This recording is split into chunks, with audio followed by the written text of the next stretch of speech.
And then here we are today teaching about our everyday products because that was the big thing for me. I thought toxins were like my workplace. I worked on cars, so I was exposed to used oil and used antifreeze and all the different chemicals that we use to clean up with.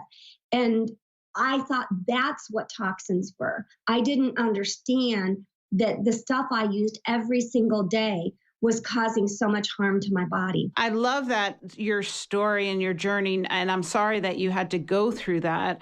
Unfortunately, I do believe that pain pushes us until pleasure and desire pulls us to what we want. And so that was so true for you. And I love that you were in touch with your body enough to notice the changes you were having when you changed your cleaning products.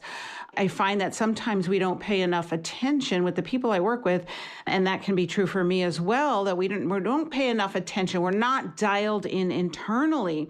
But it really demonstrates the fact that words don't teach, only experience teaches. And sometimes I tell people, you have to just trust me on this. And then when they experience it for themselves, then they become a believer.